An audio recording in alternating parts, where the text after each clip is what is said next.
فرمایا کہ اس کے حضور استغفار کرو، وہ آسمان سے بارشیں نازل کرے گا، تمہیں بیٹے بھی دے گا، تمہیں مال بھی دے گا، لہلہاتے باغ بھی ہوں گے، چلتی نہریں بھی ہوں گی، معیشت کا پہیہ چل جائے گا اگر تم اللہ سے ڈرنے والے بن جاؤ گے۔ تو آج ہم کہتے ہیں یہ ہو فلاں ماہر اور فلاں شخص ہو تو پھر ہماری معیشت بہتر ہو سکتی ہے۔ اللہ نے کہا استغفار کرنا سیکھ لو، میں تمہارے لیے رحمتوں کے دروازے کھول دوں گا، رحمتوں کے در کشادہ کر دوں گا، پیچیدگیاں ختم ہو جائیں گی، مشکلیں آسان ہونے لگیں گی اگر تم اللہ سے ڈرنا سیکھ جو، اس کے حضور استغفار کرنا سیکھ جو۔ اور اگر تم ایسا نہیں کرو گے تو تمہارے اوپر نیچے سے عذاب نازل ہوگا۔ وَهُوَ الْقَادِرُ، وہ اس بات پہ قادر ہے، ان یبعث علیکم عذاباً، کہ وہ تمہارے اوپر عذاب نازل کرے، تمہارے اوپر سے، تمہارے نیچے سے۔ اللہ اکبر۔ اوپر کا عذاب کیا ہے کہ آسمان سے پتھر برسیں، نیچے کا عذاب کیا ہے زلزلے آئیں، یا پھر زمین فصل دینا چھوڑ جائے، زمین بنجر ہو جائے، یہ نیچے کا عذاب ہے۔ حضرت عبداللہ ابن عباس رضی اللہ تعالیٰ عنہ فرماتے ہیں اوپر کا عذاب یہ ہے تمہارے حکمران نااہل ہوں، اور نیچے کا عذاب یہ ہے تمہاری اولادیں نافرمان ہو جائیں۔ یہ اوپر اور نیچے کا عذاب ہے جس میں تمہیں مبتلا کر دیا جاتا ہے۔ یہ کب ہوتا ہے؟ جب تم اللہ کے حکموں کے نافرمان ہو جاؤ۔ جب چند لوگ اللہ کے نافرمان ہو جاتے ہیں تو پھر ان چند لوگوں کو انفرادی اذیتوں میں اور مشکلات اور پیچیدگیوں میں مبتلا کیا جاتا ہے۔ لیکن جب کوئی قوم من حیث المجموع اللہ کے حکموں کو توڑتی ہے اور اس کے احکام سے روگردانی کرتی ہے تو پھر پوری قوم کو مشقتوں میں، اذیتوں میں، تکلیفوں میں مبتلا کر دیا جاتا ہے۔ اس کا علاج کیا بتایا؟ استغفار۔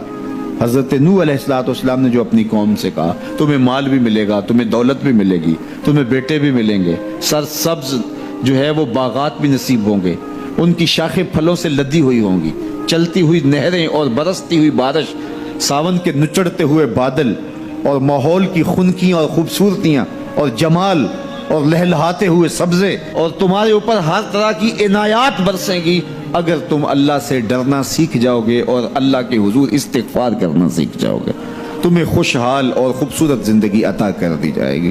اللہ اکبر۔ لیکن اگر تم ایسا نہیں کرو گے تو تمہاری معیشت تنگ کر دی جائے گی۔ استغفار کریں، تقوی کے خوگر ہو جائیں، شکر کرنے کی عادت ڈالیں۔ جو شکر کرتے ہیں اللہ تعالیٰ ان کو اور زیادہ عطا فرماتا ہے، دنیا میں بھی اور آخرت میں بھی۔ اس طرح دوسروں کی پریشانیاں دور کریں، اللہ آپ کی پریشانیاں دور کرے گا۔ بانٹنے کا مزاج پیدا کریں، آپ کے پاس جو بھی ہے بانٹ دیں، علم ہے تو بانٹیں، خوشیاں ہیں تو بانٹیں، آپ کے پاس دولت ہے تو لوگوں کے دکھ اس دولت سے دور کرنے کی کوشش کریں۔ جب آپ بانٹنا شروع کر دیں گے تو آپ کا رب آپ کو عطا کرنا شروع کر دے گا۔ یہ بات ہو نہیں سکتی کہ انسان کی زندگی میں مشکل نہ ہو۔ جب انسان کو پیدا کیا گیا تھا، اس کا خمیر گویا گیا تھا، تو 39 دن تک اس کے خمیر پر مٹی جو گوندی گئی تھی انسان بنانے کے لیے، اس پر 39 دن دکھوں کی بارش ہوئی تھی اور ایک دن خوشیوں کا می برسا تھا۔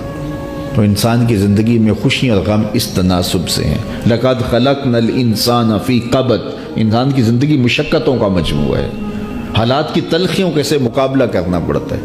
لیکن حالات مشکل ہو جائیں تو ان سے نکلنے کا راستہ کیا ہے؟ تو سنیے قرآن کیا کہتا ہے، وَمَن يَتَّقِ اللَّهَ يَجْعَلْ لَهُ مَخْرَجًا وَيَرْزُقْهُ مِنْ حَيْثُ لَا يَحْتَسِبُ۔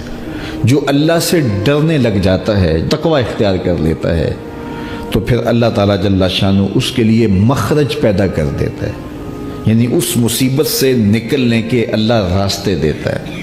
یہ اس شخص کا مقصوم ہے جو اللہ سے ڈرتا ہے۔ اس پر مشکلات اس پہ بھی آتی ہیں، یہ نہیں کہ اس پہ مشکلات نہیں آتی، زندگی کی مشکلات کا وہ بھی شکار ہوتا ہے، لیکن جو ہی مشکلات آتی ہیں ان مشکلات سے نکلنے کا اللہ اسے راستہ بھی عطا کر دیتا ہے۔ اور دوسری بات، وَيَرْزُقْهُ مِنْ حَيْثُ لَا يَحْتَسِبُ، اللہ اس کو وہاں سے رزق دیتا ہے جہاں سے اسے گمان بھی نہیں ہوتا، وہاں سے رزق دے دیتا ہے۔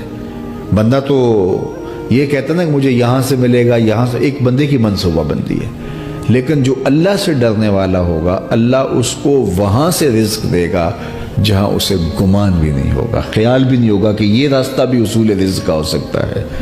تو یہ میرے رب کا وعدہ ہے اور میرے رب کے وعدے سچے ہیں. تو جب تم اللہ سے ڈرنے لگو گے تو یہ تخت و تاج، یہ دنیا کی عزتیں، یہ تمہارے قدموں میں ہوں گی. اس سے ڈرنے کا نتیجہ ہے جو تمہارا رب تمہیں عطا فرمائے گا. حضرت عمر رضی اللہ تعالیٰ عنہ کی خدمت میں ایک شخص آیا. اس نے کہا میرے ہاں اولاد نہیں ہے. تو آپ نے کہا استغفار پڑھا کرو. ایک دوسرا شخص آیا کہ صاحب بارشیں نہیں ہوتی. فرمایا استغفار پڑھا کرو.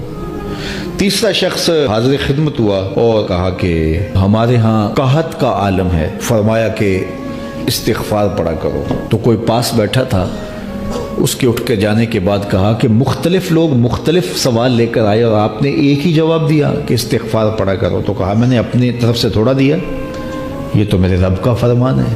کہا وہ کیسے؟ کہا سورہ نوح پڑھو. فَقُلْتُ اسْتَغْفِرُوا رَبَّكُمْ. حضرت نوح علیہ السلام نے اپنی قوم سے کہا کہ اپنے رب کے حضور استغفار کیا کرو. اِنَّهُ كَانَ غَفَّارًا. اس کا نتیجہ کیا ہے؟ جب تم استغفار کرو گے تو وہ تمہارے گناہ بخش دے گا. ایک تو فائدہ اس کا یہ ہوگا. وَيُرْسِلِ السَّمَاءَ عَلَيْكُمْ مِدْرَارًا.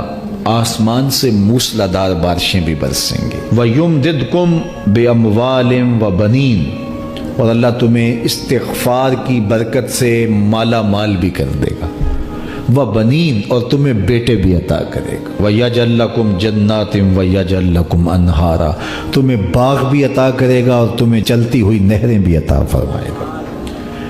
آج میں سمجھتا ہوں کہ پاکستانی قوم کو اجتماعی استغفار کی ضرورت ہے. آپ کے دریاؤں کا پانی سوکھ گیا، استغفار کریں گے اللہ تعالیٰ ان کو پانیوں سے مالا مال کر دے گا. بارشیں ہوں گی، قحط سالیاں دور ہوں گی، بے اولادوں کو استغفار سے اولاد نصیب ہوگی، اور معیشت کی بہتری جو ہے وہ استغفار کے ذریعے سے ہوتی ہے. تو یہ 5 چیزیں بیان فرمائیں تو استغفار سے خوشحال زندگی کا تصور ابھرتا ہے.